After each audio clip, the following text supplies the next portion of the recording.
Hey everyone, it's Ron Toy with the Ron Toy team, Cross Country Mortgage, bringing you your daily mortgage market update live. Remember, if you don't join early, you can go back and watch the videos on my YouTube. I've got to post the one from yesterday, and I'll post this one as well. But I'm talking about the mortgage market, what's going on, what to look out for throughout the rest of the month, how it's going to impact mortgage rates, and go from there. Answer any questions you have. But let me pull up the um, background because I want to give a market update. So let's go. Where are the bond markets right now? Let's see. See if I can get a little bit better sizing. Perfect. So this is what we're going to be talking today. It's not super sexy stuff, but it's important. We're talking about the mortgage market. We want to make sure that people are informed consumers, that they're empowered to make a buying or refinancing decision. Also going to touch on later on the live an important tool for people to utilize to avoid getting inundated with a ton of freaking junk mail. But let's look at the markets. What's going on? What does that mean for you? So let me move my head out the way so you can screenshot this. This is the bond market that most lenders are trading off of right now. The coupon, it's important to know this, is the UMBS 30-year 5.5%. We're up 6 basis points right now, which means rates are coming down. And as you can see, since the beginning of July to now, it's been like a 300 basis point improvement. This is fantastic. This means home prices, home affordability is more attainable. Rates now are in the low sixes and for FHA in the high fives in most cases, which we were seeing rates in the eights. So this is why a lot of loan officers are super excited. That's why I want to be on this app to let you know how to shop. When you're calling around asking for rates, ask this question. What is the bond market price that this rate is attached to, and what coupon is it trading on? So that when you call, because if you look at the times on that chart right up there, if you call me at one time and call someone else on another time, there's a good chance that the rates might be a little different. You want to make sure you're giving everyone a fair shot and comparing apples to apples. But if nobody's telling you this information, you're not going to know. And there's 7 key factors that really impact your mortgage interest rate. And I want to share that as well. Because sometimes when people call, say, hey, I want to know your lowest rate, or what is your rates today? But that's kind of like saying, what's your favorite food? And someone says bread. Um, what else is there? Because when you go into a mortgage rate, are you going to occupy it as your primary residence? Is it a second home? Is it an investment property? Are you going FHA, VA, USDA? Is how much are you putting down?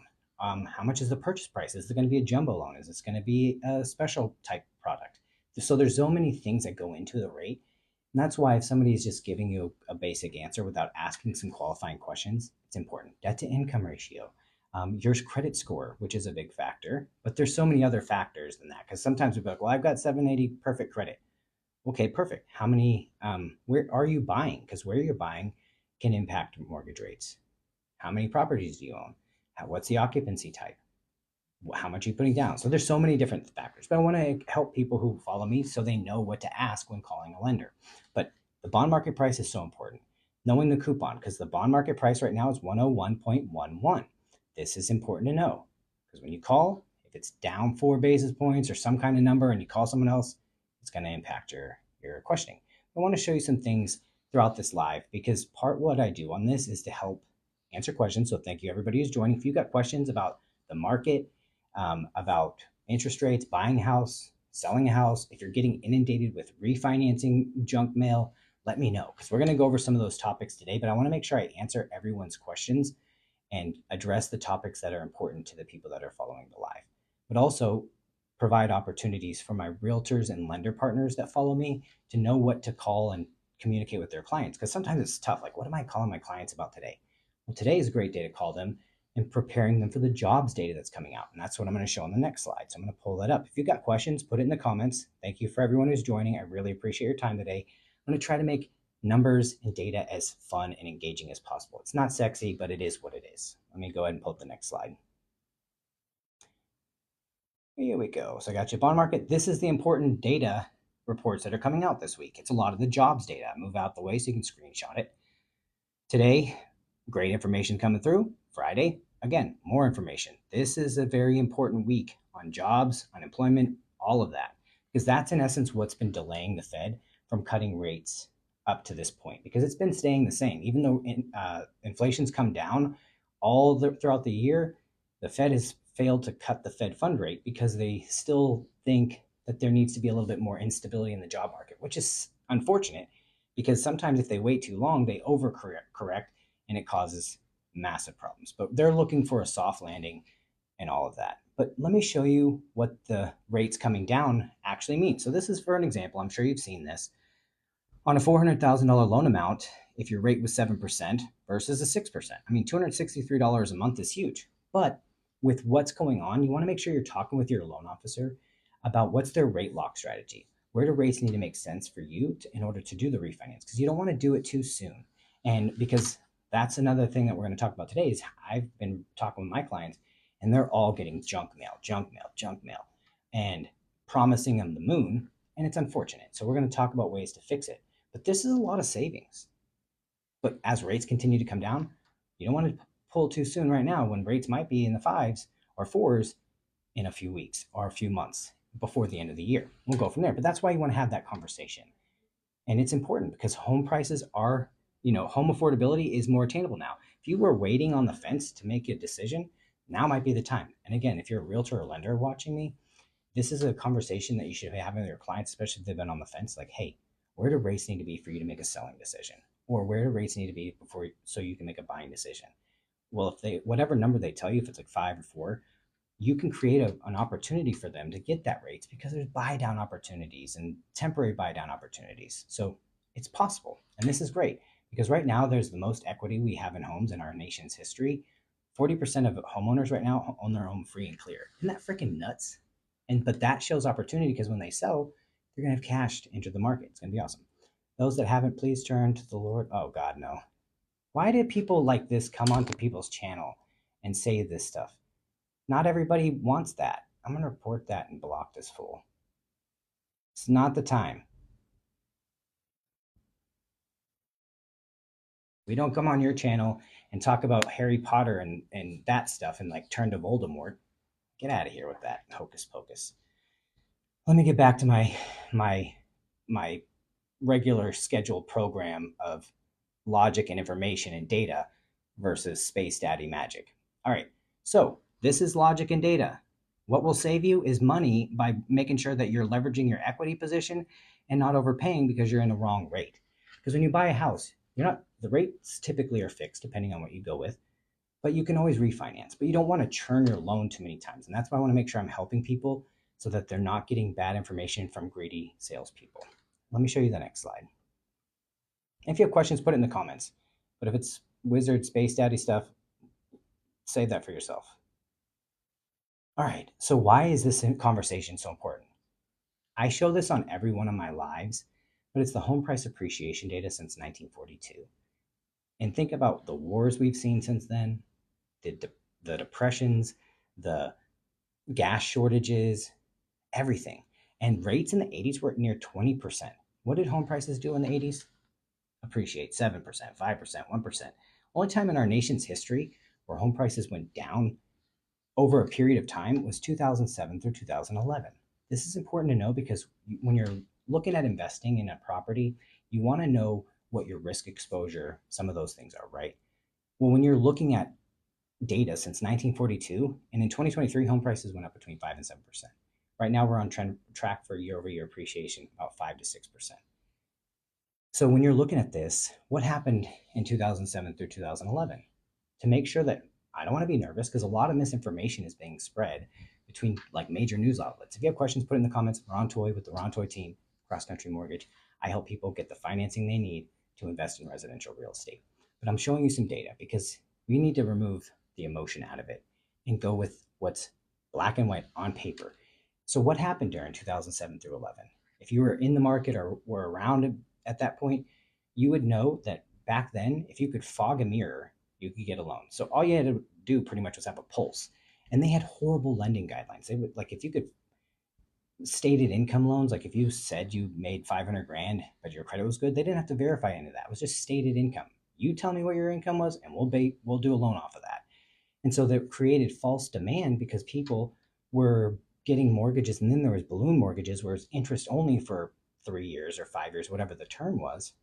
And with the idea that home values were always going to appreciate as fast as it was leading up to the crash. And if you look at that, 10%, 10%, 14, 14. It was unsustainable growth. And I'm going to show you the data behind it so that you see it. If you have questions, put it in the comments. If you were alive or owned a home back then, talk about it, because this is where we have to communicate to people coming forward, because I want to show them this is what should have been being talked about, because I show this on my slides too. I'm going to move out the way so you can screenshot it. If you look at the data, the blue is housing formations and the yellow is housing completions. If you look at the birthing rates in different generations between baby boomers and Gen X and then through millennials, you see that in 33 years, the average age of housing formation, right? Someone entering the market to buy a home should be earlier, but that's the average. Right there in 1973, there was a drop in population and it dropped significantly from the previous generation. And you can see it was a trend. Well, what happened in 2006? The most homes were ever built. Formations were absolutely way lower than formations, and it continued through that whole entire period where home prices went down. And so housing formations versus completions is an important statistic to track. Well, what's been happening since 2015? The absolute reverse is happening. Now there's more formations than there are completions, and that's why we're having a housing shortage and prices are going up exponentially. In addition to private equity and big investment companies buying up inventory in mass. Why that's hurting inventory is typically a first-time home buyer's in their home 3 to 6 years. So that home comes back to the market and is able to continue to be a part of the transactions on a yearly basis. But those companies have intentions to hold. So those properties that would normally hit the market every couple of years are no longer hitting the market. So they're controlling that flow because that helps them control their equity positions, which when you think about private equity, go look up BlackRock and what they hold. Look up Vanguard and what they hold. They hold the banks. They hold the multifamily, like the major property companies. So they're in essence, like if you think about let me move out the way so you can screenshot this. If you've ever played the game Cards, Hearts, like shooting the moon, trying to get all of it to just own the game at this, in a sense. It's a risky business, but they're taking the risk. But think about this. They're subsidizing the risk by renters and also through tax advantages, because if the property stays vacant, they can write the vacancy off as a loss on their taxes. But if it's rented, the renter is now paying the mortgage and the interest on the loan, and the company is making the profit. So you are subsidizing corporations making more and more money when you rent, and that's unfortunate. And I don't think they should have any space in the residential mortgage business at all. Like, they should not be buying residential property. Big companies, little people, regular people buying a couple properties, fine. But private equity should not be trying to buy up 30 and 40% of the inventory in the country. It's wrong, in my opinion.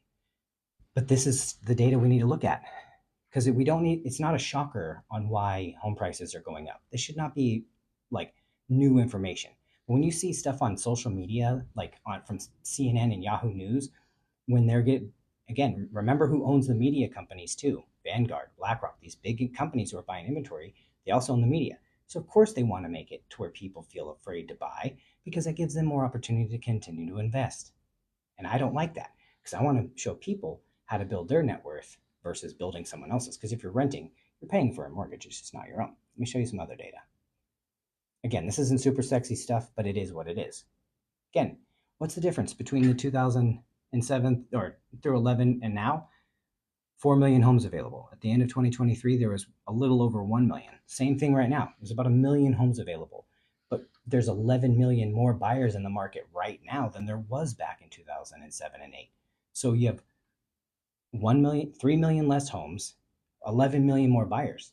Of course, there's going to be a housing market price increase. Now we're seeing some housing concessions because prices appreciated so quickly. So some people are wanting to move their property, and that's why right now is the best time to buy, because there is still some volatility. Some people are nervous. Like I bought last year, my fourth home? This will be my forever home, but I bought at the height of the interest rate market last year in July, because the sellers gave us $26,000 in seller concessions, and the house we appraised for $50,000 over list. So when people are nervous, you can make yourself a lot of money by being ready to take advantage of that market. And right now, there's still seller concessions. But once rates continue to drop, because every 1 point drop in rate brings another 2 to 3 million buyers back to the market. And that increases demand and prices go up. So I'm trying to help save people money. You don't have to use me, use anybody. There's tons of great loan officers on this app. Go follow Cat Loans. She's amazing. Go follow Carlos Munoz. There's so many good people on here. You want to interview your loan officers. But this is data, so you're not getting jacked around by people telling you information that does not add up. This is removing that from it. And you can go on the BLS website, find it yourself. Case-Shiller, all of it's there for you to look at. And I want to bring you data versus just BS emotion, because the media gets paid by sky is falling clicks and engagements, and that's wrong. Let me show you. Last piece.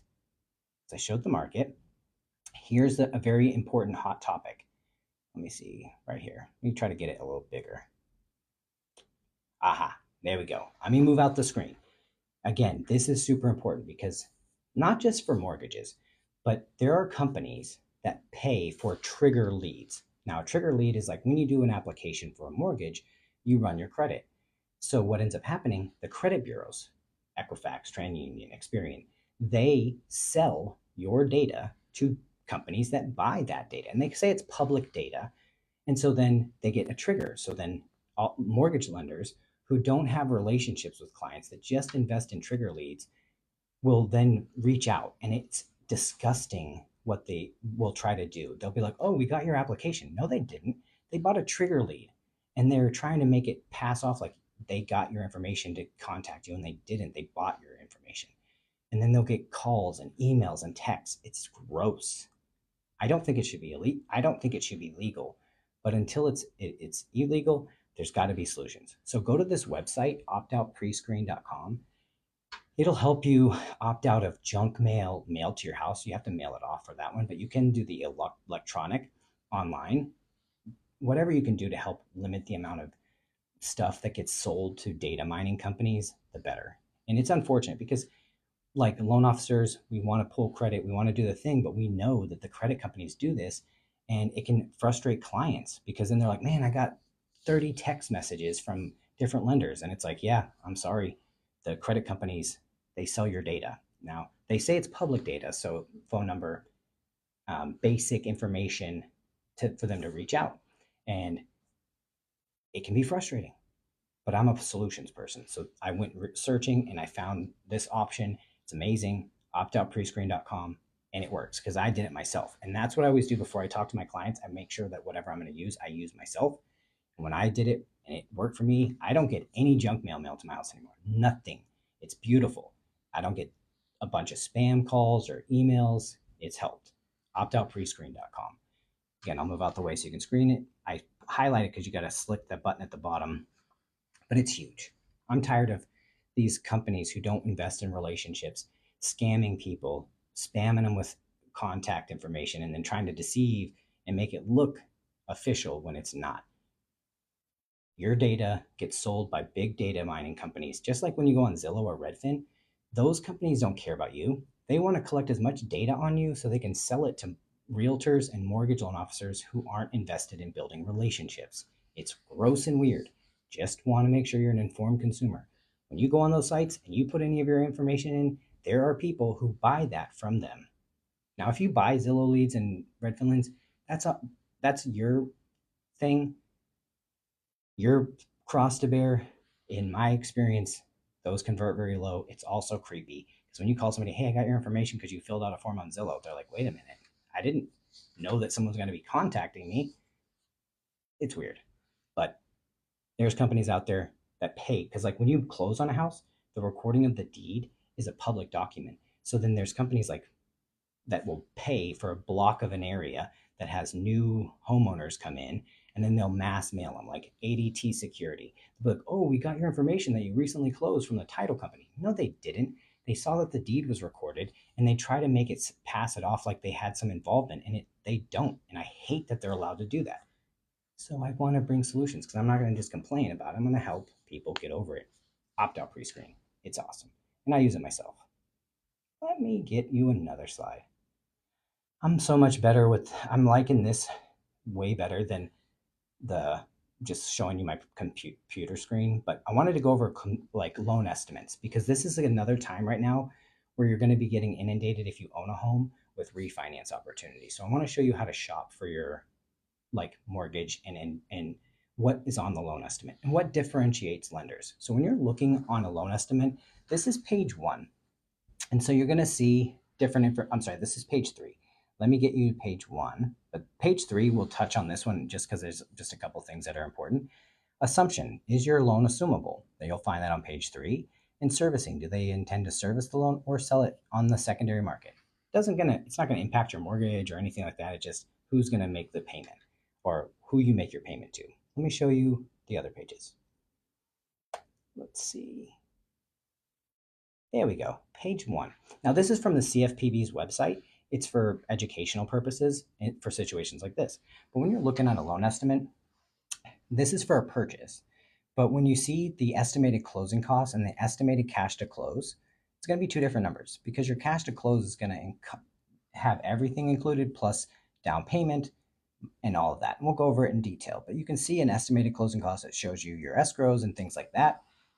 It'll show you your principal and interest, your escrow payments, and go from there. You can see up at the top the sales price and your loan amount of 162. Let me show you page 2 because this is the big part on what is going to be the difference between lenders is page 2. Let's see. Here you go. Because it's only section A that's going to be different. Why? Because that's the loan costs. Do they charge a flat fee or do they charge points to originate the loan? Because everything else is third-party fees, so they're all going to be the same. Your insurance is going to be what your insurance is. The taxes are going to be what the taxes are. Everything else is going to be the same. It's just section A, pretty much. What are they charging to originate the deal?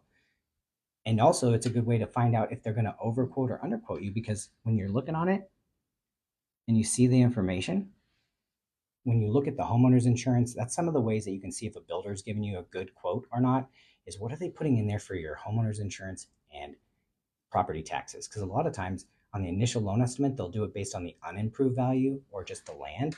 And that's where sometimes when you're shopping with like a normal lender, they go to the CAD, the County Appraisal District website, put in the property price and all of that, and get you an actual estimate of property taxes. And then you go to the builder's lender, and sometimes they don't do that. And I've seen it. And I've been in this 10 years, done it. I've helped 2,000 families with their home investment journey. I'm telling you, I've seen it time and time again. And they're like, well, why is their payment so much lower? And it's because they don't properly prorate the taxes. But that's where you can see it on this. But the biggest difference, lenders, hey, I charge $16.49. It's a flat fee. So I don't break it down like that. But that's where you want to focus in on because everything else is just estimates, especially on the loan estimate when you don't have the title docs, you don't have your insurance quote, all of that stuff. You're just, in essence, guessing. But if you've been in the business long enough, I use a factor of 0.6 off the sales price of a property to factor my insurance cost annually and then divide it by 12. And property taxes are different each state, but you can get that number. In Texas, I just use 2.1% and go from there because I like to be conservative. But I want to make sure clients know what to look at when they're shopping and comparing numbers and where the potential swizzle swerves can be input. And that's in the freaking property tax provision. Section A is the key part. So let me see. I think I've covered all of that, covered that. Oh, here's that other part that I was talking about. How much equity there is in homes right now. Over 40% of the populations have no mortgages. Why that's important is if when the rates do continue to drop, if they've not sold because they're like, oh, I'm waiting for rates to drop, my house is paid off, or they have a 3 or 4% rate because they locked in 2020 or 2019. But now when rates start to drop, all this equity position, they have cash. So when they sell, go to buy, they can bid over list. And that's why we want to tell as many people as possible to get ready because when you have opportunity, but you're prepared, Seneca talks about it like that's when people will call you lucky. And I would rather people be in that position for people to call them lucky than reacting to the market and not being able to take advantage of that. So if you have questions, put it in the comments. I'm here to answer. I'm Ron Toy with the Ron Toy team, Cross Country Mortgage. I've helped about 2,000 families in their home investment journey over the last 10 years. I'm here to answer questions, talk about the market, give advice, and go from there. But yeah, thank you for everyone who's joining. Again, if you have questions, put it in the comments. If you missed the earlier part of the live and you want to kind of get caught up, I usually post these to my YouTube channel within a couple hours or the next day after the live, because there's a lot of good information in the beginning part that I go over. So, but I know during this thing, a lot of people just flip through the feed. So try to keep it as engaging as possible, showing slides and data. But we're sitting on 2/3 of the wealth we have in our country is tied to the equity we have in homes.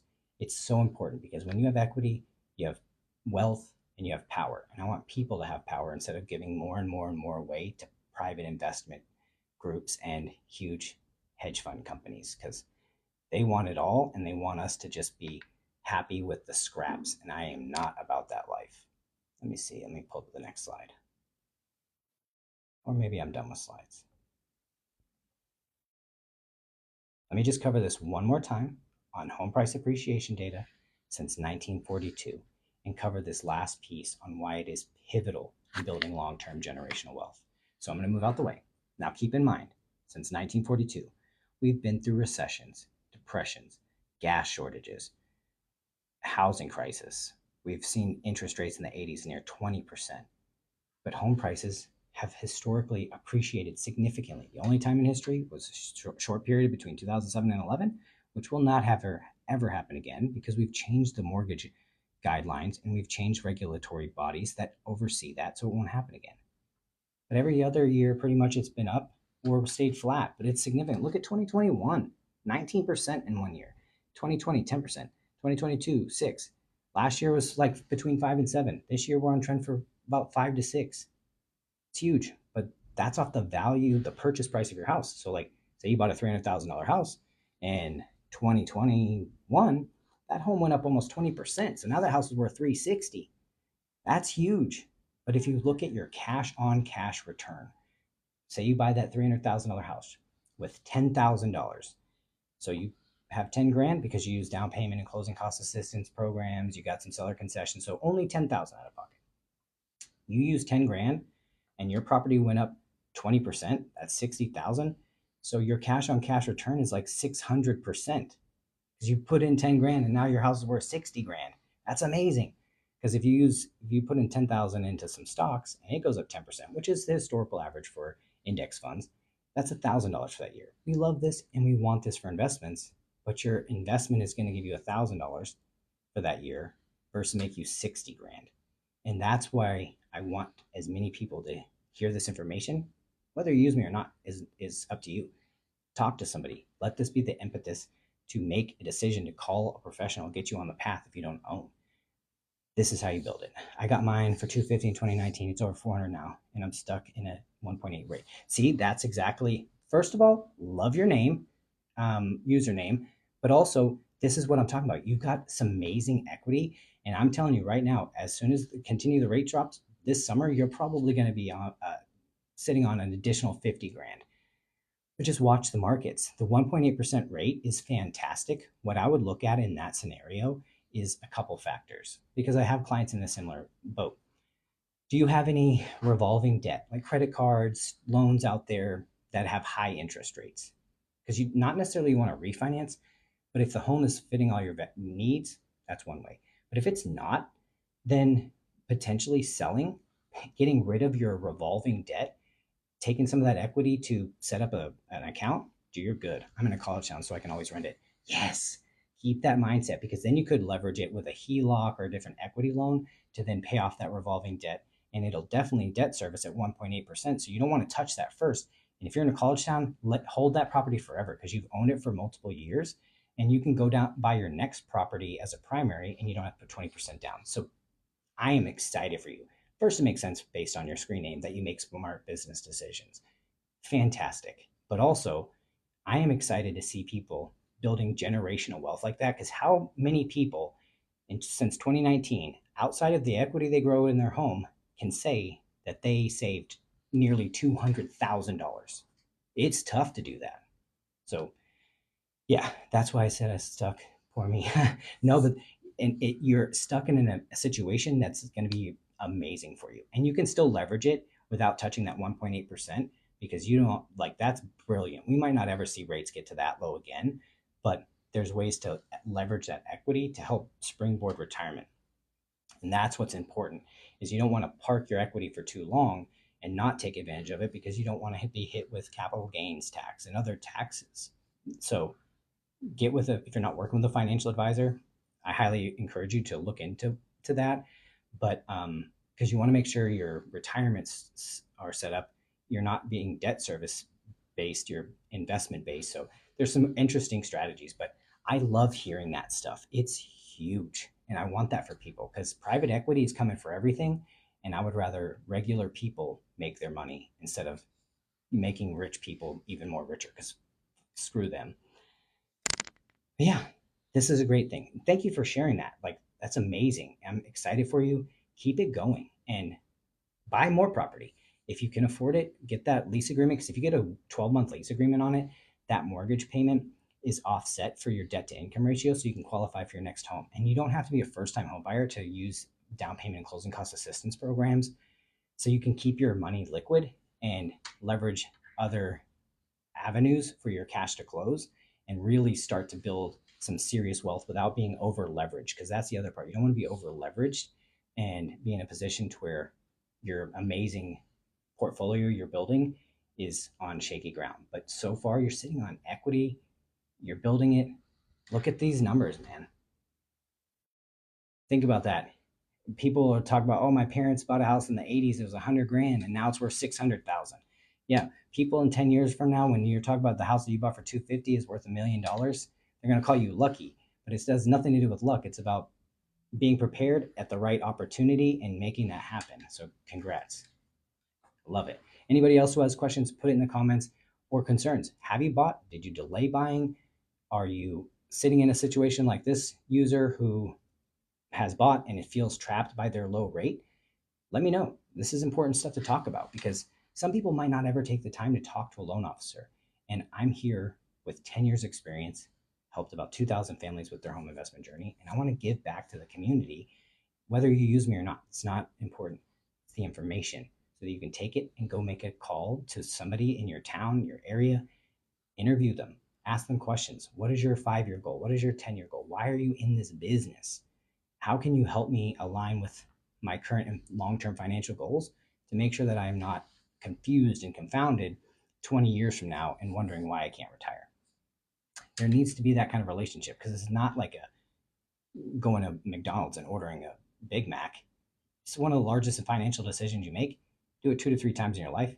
Do it with a professional who does this every single day and you know invest in their craft. But yeah, if you have questions, put in the comments. If not, usually this is a quick live. I do it daily, just giving a market update. But this home price appreciation data since 1942 is so important. Save this. Let me move out the way and screenshot this data. Because when people start talking about, oh, home prices are going to drop in the next 12 to 24 months, are going to go down 15, 20%. Be like, really? The largest drop in history was in 2008, 12%. So where are your data coming from? Where's your facts coming from? It's important. And that's why I bring this information instead of putting you at a disadvantage. Screenshot this if for people who are just coming in. This is the birthing rates for each generation. And then at the bottom, it's a housing formation versus completion graph showing you why home prices dropped in between 2007 and 11. You had completions outpace formations drastically during that time period. Now, since 2015, formations have outpaced completions. Why we have a housing shortage right now and why prices are going through the roof. But even if we built 3 million homes, we'd still be short. And that's based on the last slide I'm going to show you right here before I go. 2007, 4 million homes available. Most amount of homes built ever versus the end of 2023, 1 million homes available with 11 million more buyers in the market right now. Of course, home prices are going to be high.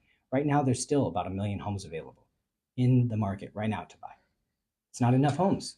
That's why prices continue to rise. Let me take this background off.